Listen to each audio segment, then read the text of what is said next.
Night with rain and drizzle spreading from the west and overnight lows of 9 to 11 degrees. Now you're up to date on News Talk. The Football Show on Off the Ball. Brought to you by the new and improved Boyle Sports Bet Builder. Now with 44 markets to choose from on every match. I'm prepared to do anything I can to play for my country again. Do it then. What about your start to the game? It wasn't bad, was it? Why should an honest answer be a mistake? How can a modern day manager not have a mobile phone? Why should he? Welcome along to the Football Show. Johnny Ward joining here again with Shane Keegan alongside me, and we're going to be talking to Gary Breen essentially about the big game in England at the weekend and reflecting a bit on the Champions League action from the last couple of nights. Just the one score to give you from the British teams left in action in the Europa League. It's Chelsea 0, Malmo 0. This should be okay, Chelsea. It's 2-1 on aggregate, but obviously a little bit of a tricky time. Ross Barkley picking up a yellow card in the first half there. Shane, one of the talking points, I think we played the clip earlier actually, from the last couple of days was Steve Clarke, who's the Kilmarnock boss. I suppose it was to rub salt into the wounds. Kilmarnock were beaten 5-0 by Rangers. But this is quite an astonishing interview he gave after the match, and we're going to play it now, but this is kind of one of these interviews I think that you really need to listen to it rather than actually see it in print. Yeah, it's lovely. It's nice being back in the west of Scotland, really nice. When I was approached by Rangers about taking over the job here, I was assured. Now we don't have that in the west of Scotland anymore. It's gone. Yeah, they can call me a no problem, thanks guys, no problem. But they call me a come on. We're living in the dark ages. They're not allowed to call my assistant a black bee, yeah? But they can call me that's correct? Is that correct? What are we doing in Scotland? You know, I wake up every morning and I thank Chelsea for coming and taking me away from the west of Scotland, because my children don't understand this. They don't have anything to do with this. My children have nothing to do with it. They don't understand. So thankfully, when I go down there, my children, my grandchildren, they don't need to worry about this. So, fantastic to be back in Scotland. Thanks. Pretty astonishing stuff, really. You can just feel the emotion. I don't know, Shane, I hadn't heard that until earlier, and you know, if Steve Clarke is faking that, which I don't believe he is, he's doing a very good job. You look at, I suppose the other example that we would have seen of it recently was Neil Lennon. Now, in terms of getting your message across, I actually think that kind of interview where he's clearly rattled, genuinely rattled, is far more effective than Neil Lennon having a rant over the abuse. Like Steve Clarke is rattled there big time. You know, his voice even sounds a bit wobbly, and you know, you could be cynical and say that he's trying to deflect after a poor result, but you can hear by his tone of voice that's completely genuine. You know.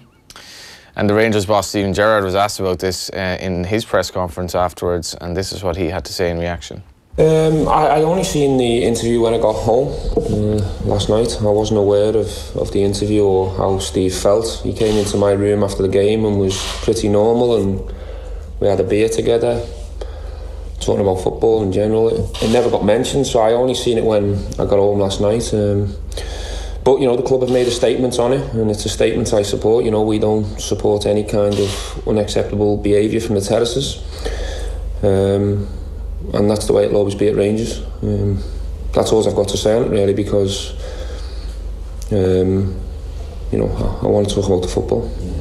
If I can, before we move on, can I ask one more? This club has had Catholic managers in the past. How do you feel when you hear songs like that sung?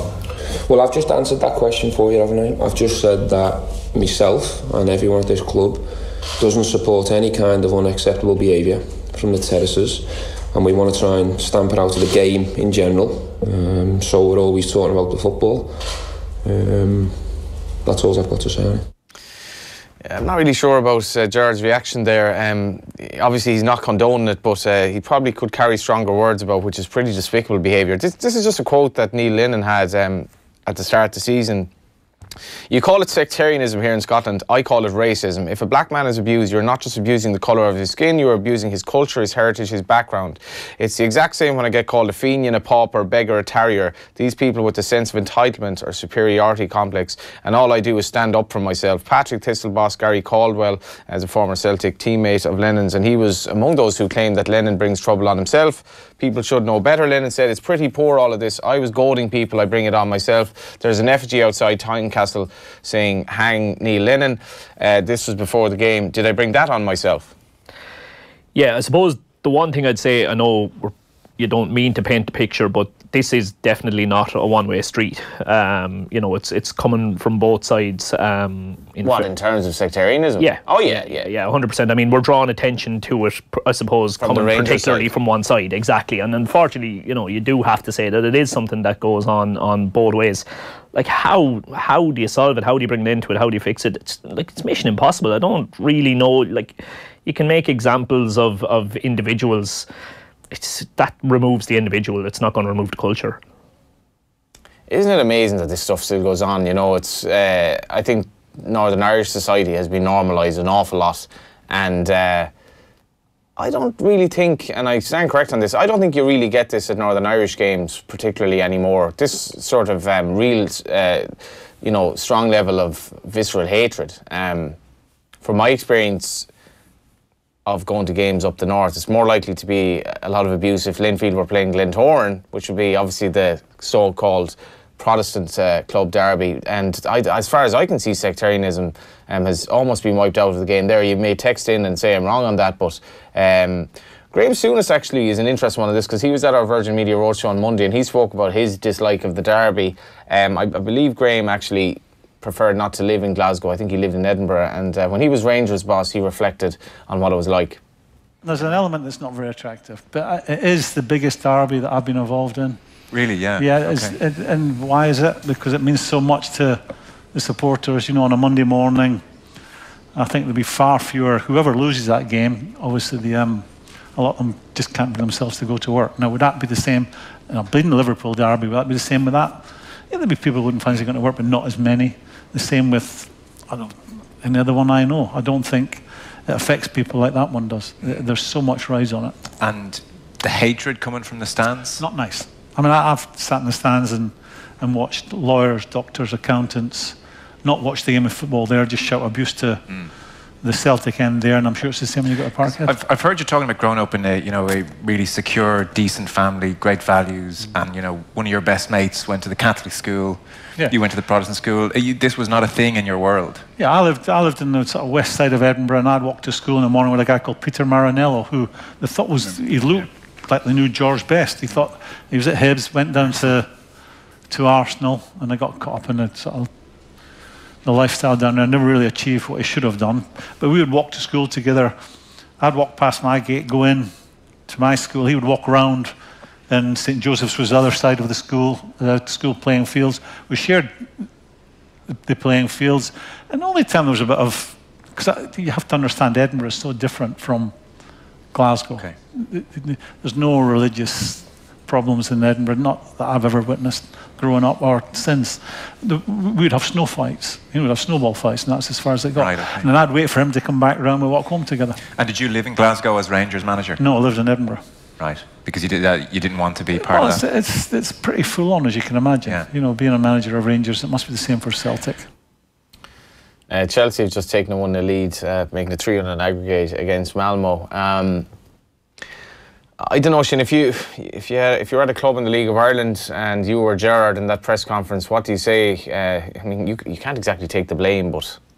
No, I think he could have come out a little bit stronger, though. I do agree with you. I think he could have really, really come down and, hammered home, probably used words like our fans were a disgrace and, really kind of belittle the people who were involved in this kind of stuff. I don't see why he didn't really come a bit stronger. Like, the interesting bit from the Graham Souness part there is, if you look at other sports, and let's take rugby for example, you kind of get the opinion from rugby fans that this kind of stuff doesn't happen in our sports because we've got a different customer coming through the turnstile, Which let's is say. sometimes true. But sometimes true. But the point Graham was making there is that he has sat in stands and seen, I think he used the phrase, accountants, lawyers and solicitors turn into absolute animals and fire vile abuse at players who are out on the pitch because of the colour of the jersey that they're wearing and because of their religious backgrounds. It's absolutely mental stuff. What makes somebody go from hard-working 9-to-5 family man who abides by all logic and sense and reason from Monday to Friday then and arrives into a stadium and sees a Celtic or Rangers jersey on Saturday and turns into essentially a criminal? Essentially a criminal, yeah, and a thug that you wouldn't want to be having a pint with. We got an interesting text in. As a Rangers fan in Ireland, I get unbelievable sectarian abuse, and it's worse for me because I'm a Catholic. I don't get that abuse in Scotland from Scottish people. For obvious reasons, I can't give my name. You know, the strange thing about... I'm in my mid-30s now, but like religion in Ireland and in Dublin, it's just practically dead, really. You know, I mean, I would mingle with people. I genuinely don't know what religion they are. They're probably not really any religion, and it just seems so anachronistic that this still goes on in Scotland. And you know, I remember when the anniversary of the Republic of Ireland Northern Ireland game in Windsor Park, that famous game. The anniversary was 25th year anniversary. Was quite recently, and the hatred in the ground that night was so understandable because of the time, and it was just after those bombings and all that. But this sort of stuff in this day and age, I don't know, it's... Yeah, you'd wonder, that chap who texted in, obviously we don't know his backstory, but like you'd wonder there, I would imagine the abuse that he's taken, like I would admit that if I was walking down the street here in Dublin and you saw a Rangers jersey, you would double take, because it would be extremely surprising thing to see anywhere in Ireland, really. So it would, but I wouldn't turn around and fire abuse at him, you know. I remember actually when I used to go to the gym, a lad coming in a Northern Ireland jersey in the hardcore Dublin 8 area that I live in, and I used to think, yes, maybe slightly brave. Another text coming in as well, which I will read out more. The guy who did text in, who is a Catholic supporter of Rangers, I don't particularly care about that. I would advise you though to go to your local League of Ireland ground, where you'll have a good time. Any opportunity, Johnny? Yeah. Play. As a Celtic fan travelling from the north going to Scotland as a kid, this is another text coming in, we were told not to wear our jerseys while travelling. I'm going to get away from this, and before we go to the ads, a couple of suggestions have come in on the show names. I don't know, should we reveal that, Shane, what you just showing me there? Do you want to give it away? I never knew you were a Celtic fan. Is this going back to when you were a kid, I see? Can you show it to the screen there? Of course it is. Which one am I pointing that one at? there? This one over here? Yeah. That is... Everyone at home now is so reluctant they're listening on the radio and not tuning into our... Yeah, I suppose we better tell you. Yeah, I've got the Celtic crest tattooed on my arm, Johnny. I would be a blatant liar to say that I am now a hardcore Celtic supporter. Far from it. I'd see very, very few of their games. But when you're young and stupid and living in Australia, and Martin O'Neill has Celtic in a UEFA Cup final against FC Porto, and you feel more Irish and Celtic are Irish, and you wake up the following morning with a hangover and you're after having a few too many drinks the night before, you go for a walk and you come back to your apartment 2 hours later with something on your arm that was never really planned or never really intended to happen, but it's there. The very many of you who have tattoos of the name of, your former girlfriend or boyfriend that you don't even remember anymore and regret it ever since, this is actually a lot worse. But we did get a couple of lovely suggestions. Rugby off the mall. Interviewing Minister for Sport off the Dáil, and that's from Mihal. There's a lot of alls there. And Toff the Ball, a show featuring posh sports stars, which neither me nor Shane falls into that category anyway. Go to the break.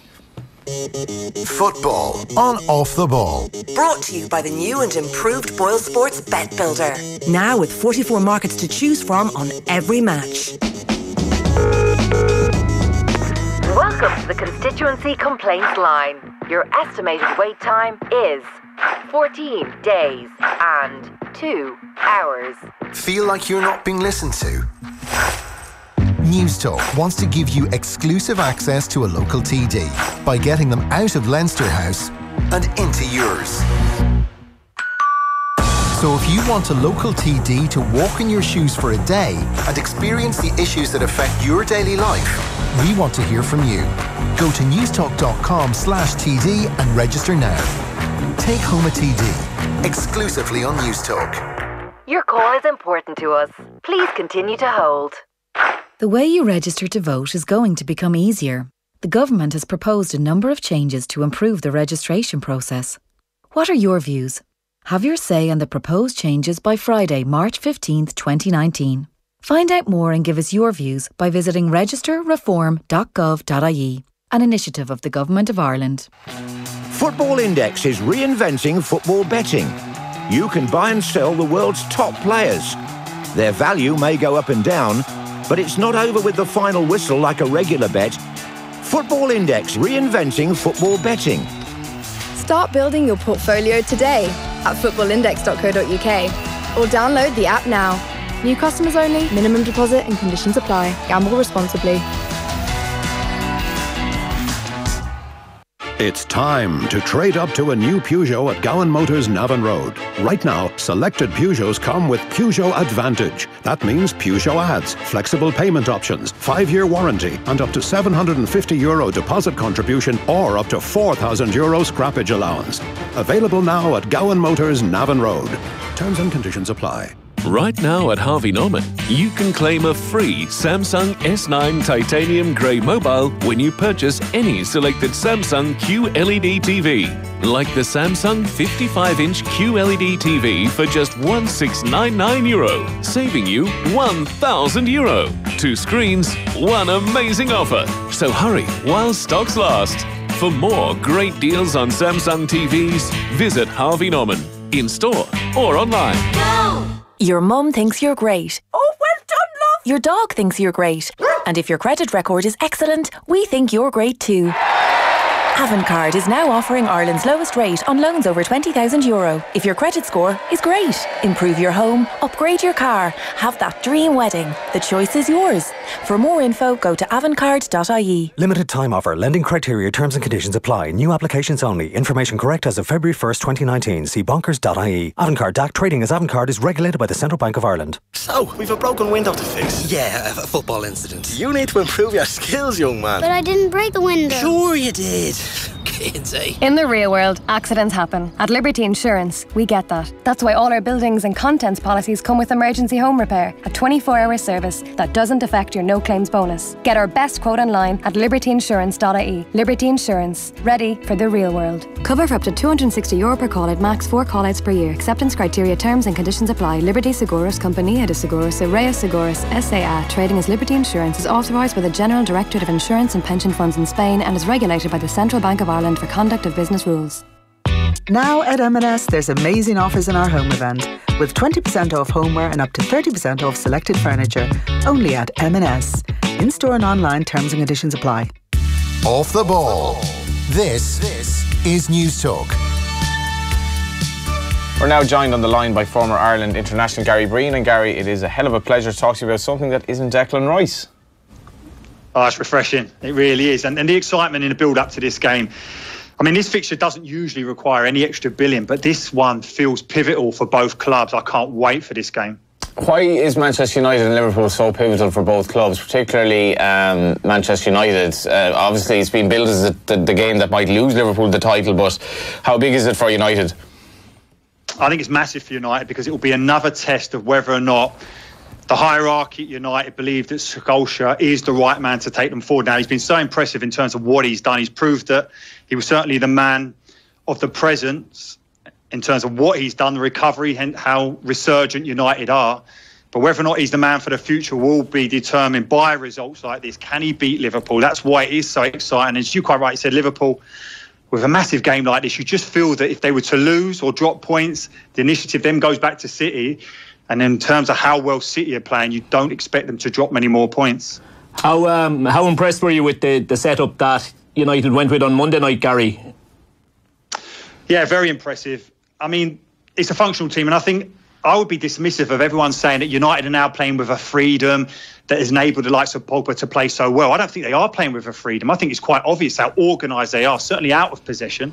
The very fact that they go to Chelsea and dominate a game that they only had 33% possession shows how organised they are. And I think ultimately what you see is just how compact they are. Shane, you'll recognise it in terms of out of possession. They defend deep, they're compact. But then when they force a turnover, they're able to move up the pitch as a team. In total contrast to at times under Mourinho, where the centre forward more often would get isolated because he wanted defending numbers. You don't see any of that now. You're seeing Pogba supporting the attack. You're seeing the blistering counter-attacking pace that they have again. And although they're at home, I don't expect them to really change their philosophy for this game. Is there a danger that we're reading too much into that, Shane, that Chelsea do look a bit of a rabble at the moment as well? Yeah, well, I mean, my thoughts on it, I would have thought that it was Solskjaer's most impressive performance as a manager because, yes, they got the really good result against Spurs, but he started with good tactics that week. I thought he looked a little bit like a deer caught in the headlights in the second half when Pochettino changed shape. He didn't know how to react. And essentially, let's be honest, David De Gea won that game for them more so than Solskjaer.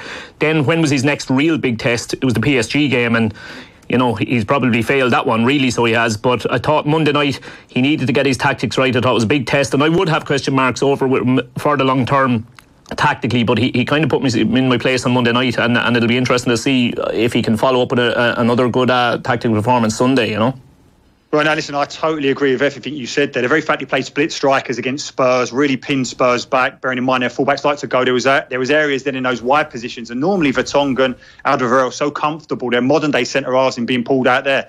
But Rashford put them to the sword. I would argue now, I know Liverpool's fullbacks like to get in advanced areas, but Van Dijk can cope with any player in any situation to the point that no one's beaten him in a 1v1 duel. So they'll be stronger defensively. But I agree with you there. The very fact that De Gea had to make 11 saves suggests that defensively you're not able to cope against the big boys. So that will be interesting. The very fact that PSV dominated in midfield in that Champions League game as well. So, but if they can go and win or get a positive result in what is such an emotional game anyway, it is another feather in his cap. Yeah, you mentioned the emotional game. If he's had a bit of a love offensive trying to win over the Man United fans, and I think whether he's tried to or whether he's just doing it kind of organically, he's done it anyway.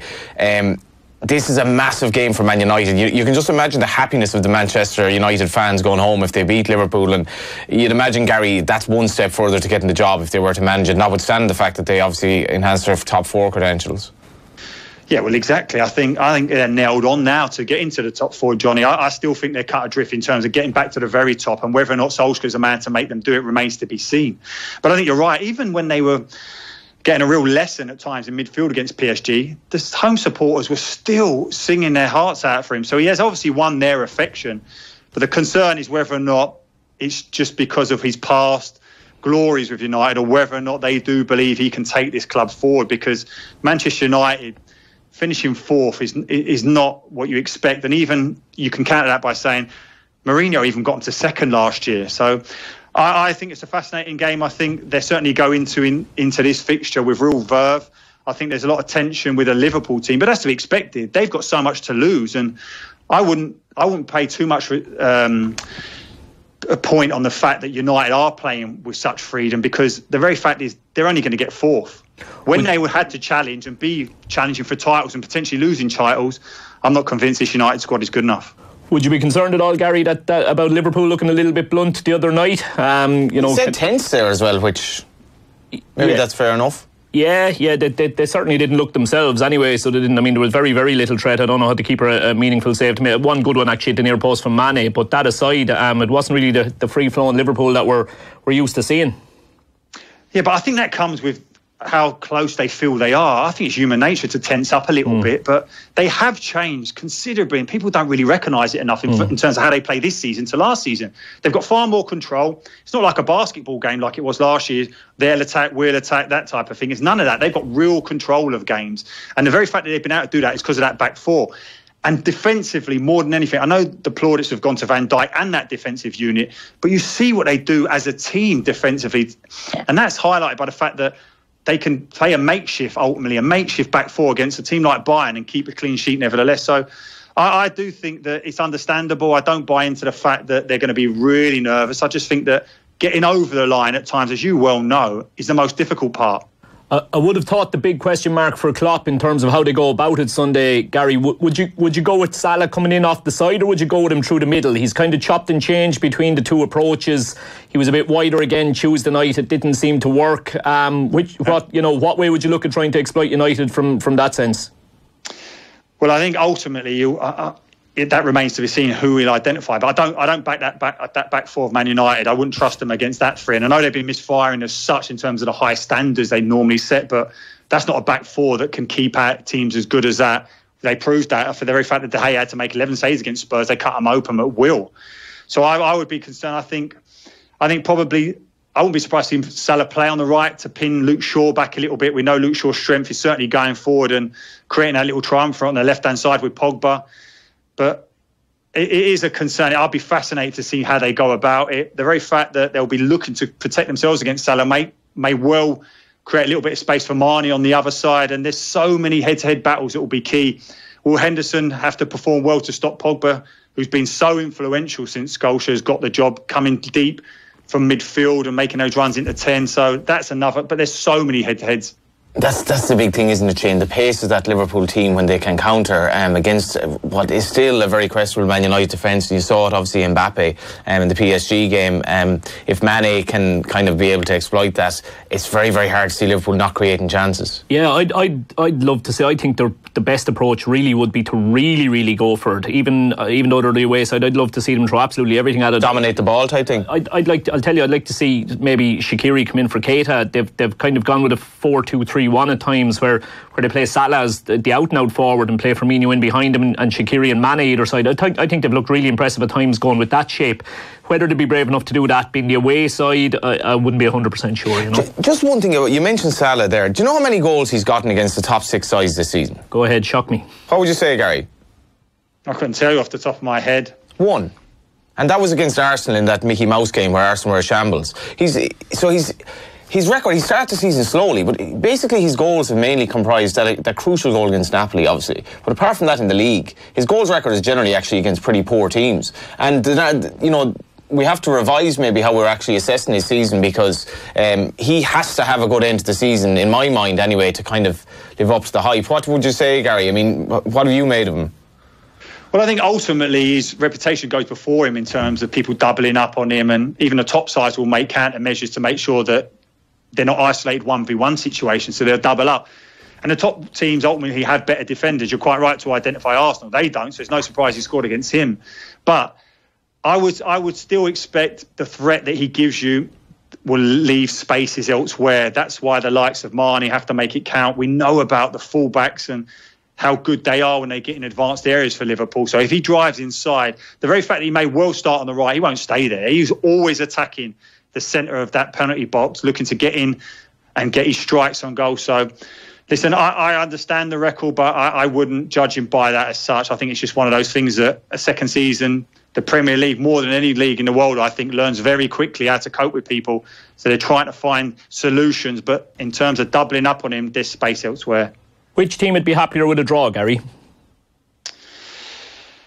I think probably United. I think a draw at this stage for Liverpool, which going and playing in that such a big game is normally a positive, but it's so tight now. If they were to drop 2 points now and give the initiative back to City with their momentum, I would fear for them as such, because I think they're literally hanging on.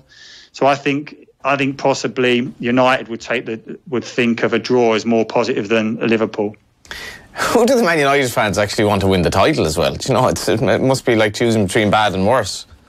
Listen, there's no doubt. They want City to win it. They don't want Liverpool to do it and cut into in terms of how many titles they've won it. Yeah, that's definitely something to consider. But do you feel, Shane, that Liverpool are either getting tired or just kind of sensing that as the line gets closer, they're obviously the weight of history is just weighing on them a bit? And it has to. It's only natural. It's absolutely natural. There's no doubt that they're tensing up. But I think that's why Sunday is so important. If they did go and win that game on Sunday, you just feel it would then give them that confidence and impetus to potentially, I won't say not hit any more stumbling blocks, but I think it could give them the confidence to say, yeah, this is our title. We are going to be able to drive on from here. I genuinely think it could give them that much drive, and that's why it really is such an important game for them. I suppose in terms of Manchester City as well, just the belief they must get from what they did last night and the predicament they found themselves in, you know, it was sensational stuff, Gary, really, the last 10-15 minutes, to come from such a hole to basically end the tie there and then. It's amazing in terms of the resilience. We obviously admire and wax lyrical over their quality, but it's that resilience, that continually jabbing, continually knocking on the door to force victories, and that's the type of performance, the type of win that suggests they will be title winners again. And they're brilliant to watch. The manager's sensational. And at times I look at the comparisons that say people are trying to say about Sarri in terms of his philosophy at Chelsea and comparing it to Pep Guardiola's. It's a nonsense, that comparison, because he has a philosophy, Pep Guardiola, that he never deviates away from. But there's so many variations to how that City team play. It's not one way. They can play 5, they can play 4. They make decisions in terms of players playing in positions you never associate with them. And it's so easy now to predict. And you're quite right, Shane, in terms of saying United going to Chelsea and winning. But Solskjaer had all the time in the world to prep for that game, because Chelsea are never going to do anything different. That's the problem you have when you face City, is that they can do anything at any given moment. Even within periods of game, they can go from 3 or 4 different systems. I couldn't agree more with you. I mean, with a manager's hat on, watching Chelsea is very, very boring. You're never going to learn anything new. You're never going to be surprised. You're only probably the only thing you're going to find out from game to game is Kovacic going to come on for Barkley, or is Barkley going to come on for Kovacic? Whereas, again, last night, some of the surprises that Pep sprung last night. I mean, it's one of the only times I've watched a game and by the final whistle still hadn't managed to put a number on what you'd call the formation or the shape they were using. It was absolute, and then his changes complicated it even more. You know, it's absolutely intriguing. It is. It's for a student of football, it's fascinating to watch, isn't it? Because it's not something that's just done on a whim. There's no doubt in my mind that they've been coached to do that on the training ground. And that's what's so impressive, that they're able to do it. Now, listen, I know they spent a lot of money on these players as such, but I see the amount of money United are playing and spent on players. They could never do that. And that just shows you how good he is tactically. Just getting back to the game on Sunday, Trent Alexander-Arnold and Van Dijk, I presume both will start. I think that's massive for Liverpool, but Pogba, this is kind of his stage. He was probably shown up a little bit against PSG, or I think he might have been shown up in terms of the limitations of his teammates maybe against PSG, but brilliant against Chelsea. But Gary, this game on Sunday, it just feels like Pogba will want this to be Pogba time, and how will Liverpool counteract that? Who do you think they might actually, could they even use Fabinho to marshal him, or what are you expecting? Yeah, well, listen, that is a key pivotal position. Whoever is playing at the base of that midfield. We saw Henderson do it well against Bayern. We know Fabinho can do it, but it's a real trust issue.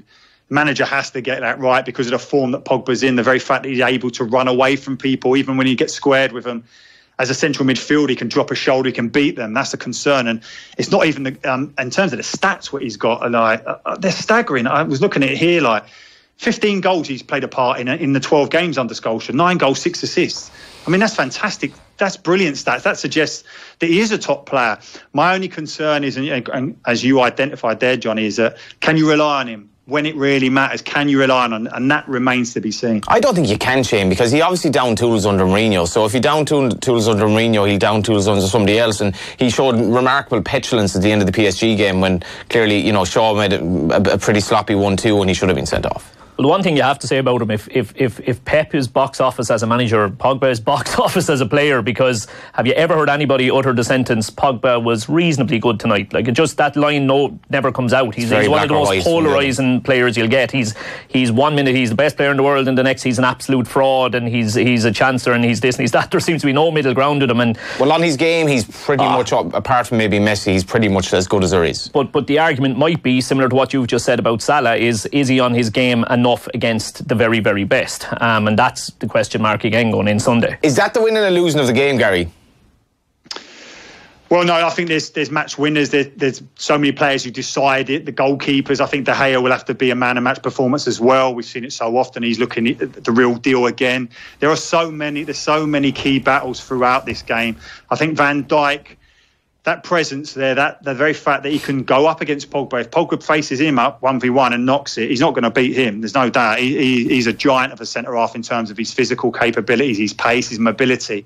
So there's so many there's so many potential match winners throughout this game on both sides, which is why it's such a fascinating contest. But I think to stop United playing, I think you have to identify Pogba, especially bearing in mind that Martial, Lingard, 2/3 of their attacking options are out injured. The very fact that Solskjaer now has to rely on people that he don't have 100% trust in. Sanchez is still trying to get there. Lukaku still he's a bit cumbersome, looks like he's not firing on all cylinders. So it is a big game. I'm looking forward to it. It should be a classic, and it should be nothing like the dour games that you would see. Ultimately, Mourinho set his United team up quite at times needing to do up against the Liverpool's attacking flair, but I think Solskjaer will go after him at certain scenarios in terms of counter-attacking, so I'm really looking forward to it. The one player who United fans are kind of raving about at the moment, who's kind of floating under the radar a little bit, is Herrera. United fans are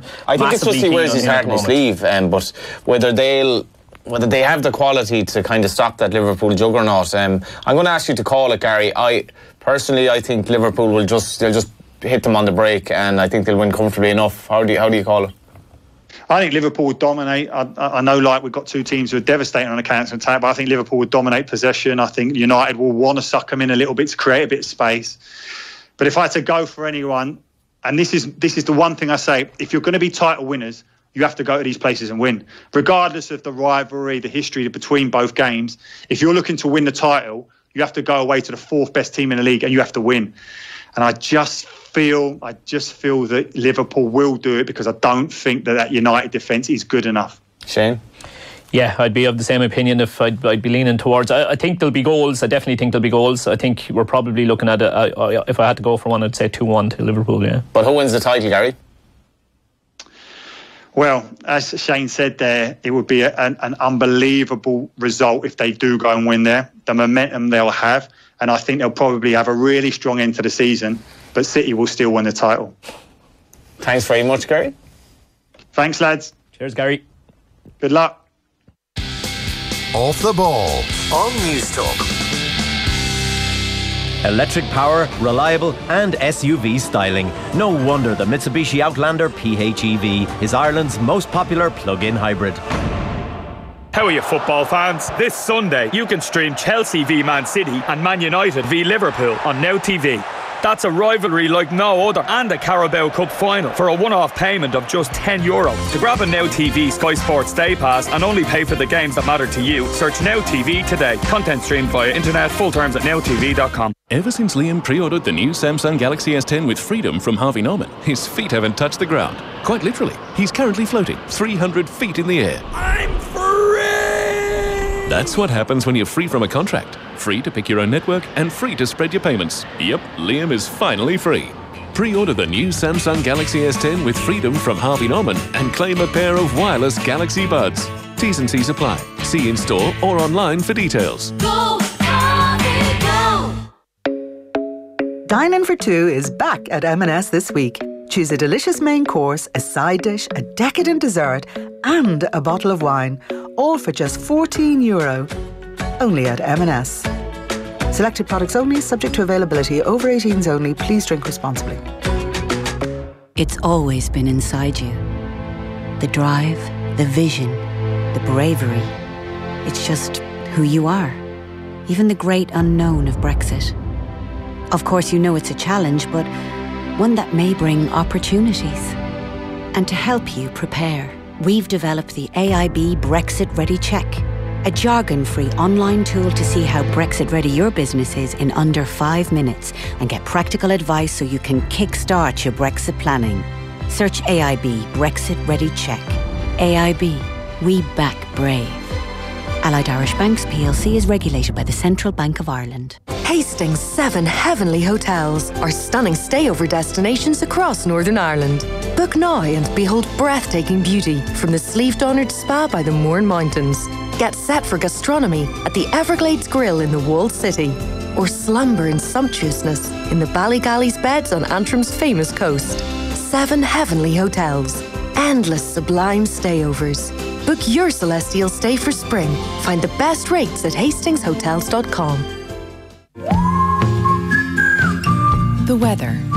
We certainly get enough of it here in Ireland. call it sunshine? Well now, sin scéal eile. The fact is, we just don't get enough sunshine. So we need to get our sunshine vitamin D from somewhere else.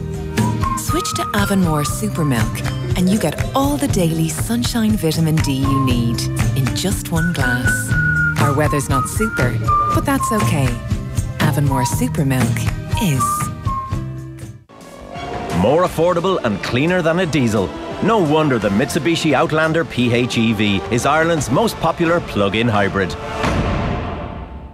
Off the ball. This is News Talk. And you're welcome back. Final stages of Stamford Bridge, Shane, and a bit of light relief for Sarri of some description. Yeah, look, I don't think Chelsea fans will be forgiving them for all the ills of the previous weeks just because of this result. It's not exactly high on their priority list, I'd imagine, and a result that they were always going to get comfortably enough to, you'd imagine too, you know. A few texts came in, or rather, as you'd expect, on the sectarianism issue, which is obviously going to provoke reaction. This is from Ray C in Mayo. Let's be honest, we here in Ireland sustain the bigotry, the abuse, etc. re Glasgow Celtic, and we need to own up to that and change, not just hypocritically say it's terrible. I don't know, for me the Rangers Celtic thing, well, in the south anyway, is actually it's kind of dead compared to what it was. I don't think a lot of do people even watch Celtic games anymore? They kind of half watch Celtic and Rangers, but oh no, look, there's still a hardcore there, Johnny, that are seriously mad into Celtic. There's no doubt about it. I mean, I think the casual Celtic fan who needs a tight league race and needs them to be in Europe, really, to be honest with you, it's kind of a description of myself, you know. If there was a tight league race, all of a sudden I would get very, very interested in it again, or if they were going well in Europe, I would. But there's a hardcore selection there of people who will be able to tell you absolutely everything you need to know about Celtic and go across 10 times a season, regardless of anything. I hope I'm not the only one who heard you say league race and thought of league grace.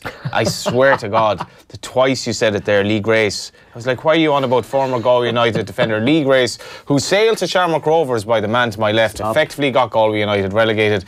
But I should say it was very, very much against his will. That was the season before. Clarification. Season before last.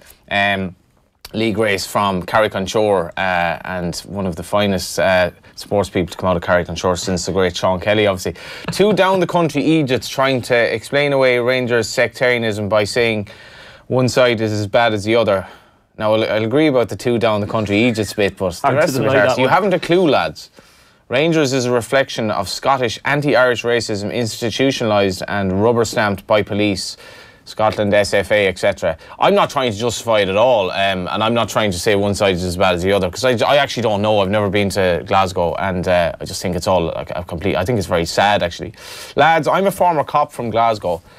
Perhaps this sums it up. Scottish Cup final, 24 degrees. We had to wear raincoats on duty in the Celtic terraces because they'd all be spitting on the perceived Protestant police, and that's from Martin in Galway. Martin, get yourself along to DC Park for Galway United, Shelburne on Friday night.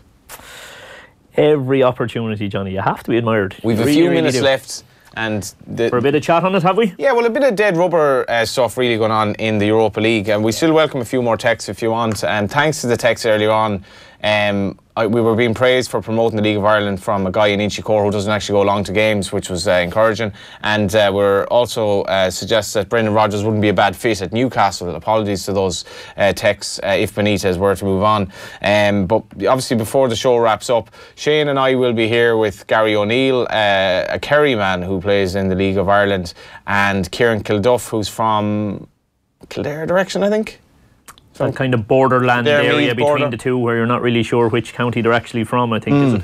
So we'll be here on Saturday to discuss the season, and it's been an interesting start in that the quality of the games really evoked the days when the League of Ireland was a bit more kick and rush, or a lot more kick and rush, but there were great crowds last weekend. Yeah, to go backwards before, just to give Saturday a bit of a plug.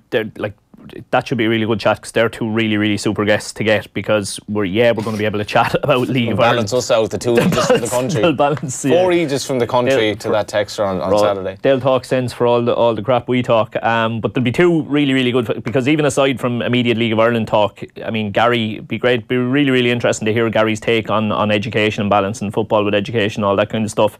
And obviously Kieran's just back from the States. It'll be really, again, that fascinates me. If I was If I was a League of Ireland Premier Division player of a reasonable standard, I'll tell you, I would be glancing over in that USL direction. It'd be something that appealed to me very much. So it'd be interesting to hear his experiences in it. We've had Richie Ryan go over, obviously Kilduff. We've had Stephen Beattie go over there in the off-season. Chambers, great lad, and it's, I never really understand the different layers of the game over there. I know Richie Ryan did very well. Richie from Tipperary, another kind of... Richie from 15 minutes away from me. Yeah. Oh, he is, yeah. You're from Laois, which is kind of... It just borders so many counties that have achieved something. That's it, and yet we're wallowing away. No, yeah, where I'm from Rathdowney, is it? Yeah, Rathdowney is right on the border. Say, you drive 10 minutes in one direction, you're in Tip, drive 10 minutes in the other direction, you're in Kilkenny. No identity crisis, so. Yeah. While Richie is... What else has been over there, though, in terms of League of Ireland players gone over? There have been a few... Barrett. Paddy Barrett, yeah. Paddy Barrett had a really, really good year last year, so he had. Did he play under you, or had he moved on before that? No, under Tommy Paddy used to regularly break my heart. When I started out, I was coaching underage development squad, underage county squads, let's call them, in Kilkenny. We were regularly getting to All-Ireland semi-finals and finals, and they were almost always against Waterford, and Paddy was the best player in the Waterford team at the time, and we never managed to beat them, and it was usually Paddy's fault. So there's a bit of an aside. But I love Paddy Barrett. I remember when Galway United beat UCD in the playoff game when he was playing for us. I think he came from...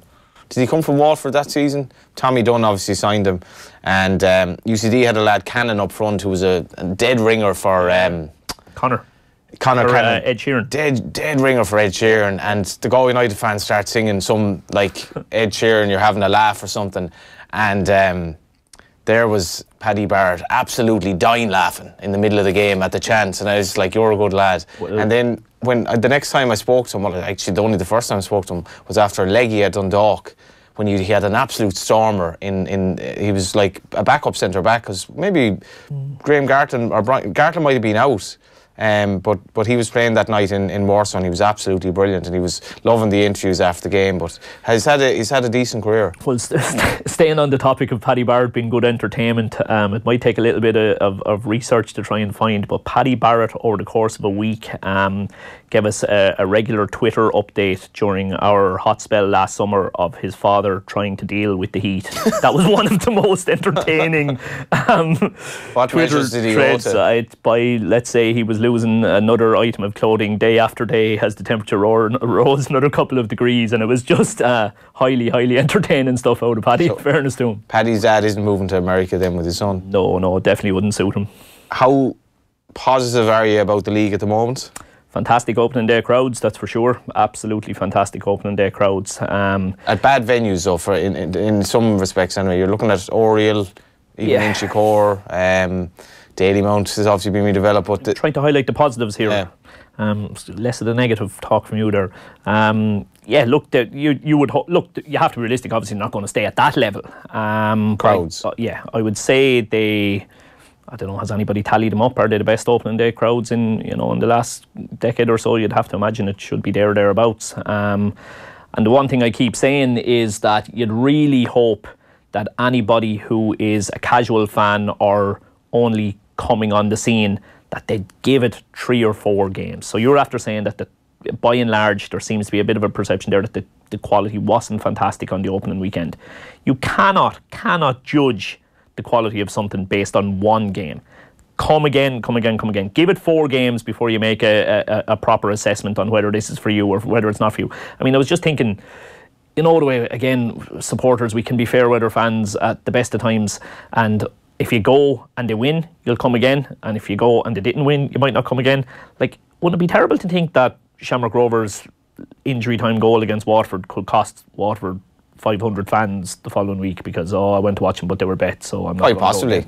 I'd also suggest that, you know, there are obviously lots of regions of Ireland that don't have a League of Ireland club, including your own county, but the county system in Ireland, which was obviously brought in by the British, has been promoted in no other way really comparable with the Gaelic Athletic Association, who have made the counties so relevant in terms of, like, what county you're from really doesn't matter so much to your daily life. It's not like you have a different state tax to pay in New York to California. But I think a lot of people that don't have a League of Ireland team, they're saying, well, I'm from Tipperary, why would I follow the League of Ireland? I'd say get away from that notion. Just go to a game and see if you take on the team. If you're living in Dublin, go to see Bows, see if you like the atmosphere in Dalymount, or go to see Shamrock Rovers, or go to see St. Patrick's.